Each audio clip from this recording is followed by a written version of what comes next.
विमानतळाचं उद्घाटन झालेले आहे, काय तुमच्या भावना आहेत? आज जे नवी मुंबईत विमानतळाचं उद्घाटन झालं ते खूपच आनंददायक आहे. कारण लोकांना, नवी मुंबईतल्या लोकांना मुंबई एअरपोर्टला जायला 1.5 ते 2 तास जायचे, ते वाचले. आणि दुसरी गोष्ट, आमच्या नवी मुंबईचा दर्जा वाढलेला आहे. म्हणजे इथले भूमिपुत्र आहेत त्यांना नोकऱ्या मिळणार आहेत. आणि जे भूमिपुत्रांची इच्छा आहे की दिवा पाटलांचं नाव विमानतळाला द्यावं, तेही त्यांची इच्छा पूर्ण झालेली आहे. त्यामुळे आज नवी मुंबईतलं वातावरण खूप उत्साहदायी आणि आनंददायी आहे.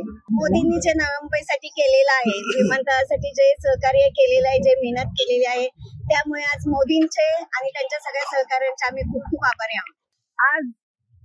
आजचा हा दिवस अगदी पावन असा म्हटला पाहिजे. आज आमच्या नवी मुंबईचा सगळ्यात मोठा विकास, नवी मुंबई आंतरराष्ट्रीय विमानतळ, आज इथे उद्घाटन सोहळा पार पडलेला आहे.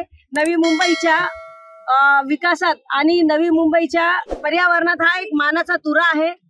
आम्ही सर्व नवी मुंबईकर मान्य आदरणीय पंतप्रधान मोदीजींना ही एकच आम्ही विनंती करतो की लवकरात लवकर, आता फक्त आमची जी एकच इच्छा शेवटची बाकी आहे ती या विमानतळाचं नामकरण आमचे लोकनेते दिबा पाटील साहेब यांच्या नावाने हा लवकरात लवकर नामांतरण करून आम्हाला अजून एकदा सरकारचे आभार मानण्याची संधी द्यावी, एवढंच मी सांगेन.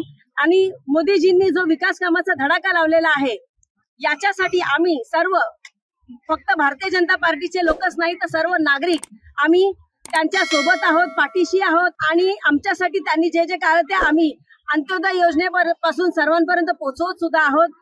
त्यांनी जो विकास कामं चालवलेली आहेत त्यामुळे आपल्याला बऱ्याच गोष्टी इथे दिसून येतात की कशा पद्धतीने विकास घडून आला पाहिजे होता. आमचा आगरी कोळी समाज, कोळी कराडी समाज हा थोडासा मागासलेला समाज होता. आमच्याही भूमिपुत्रांचा आता प्रचंड वेगाने विकास सुरू झालेला आहे.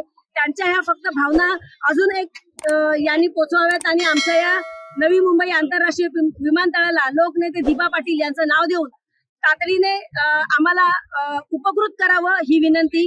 धन्यवाद.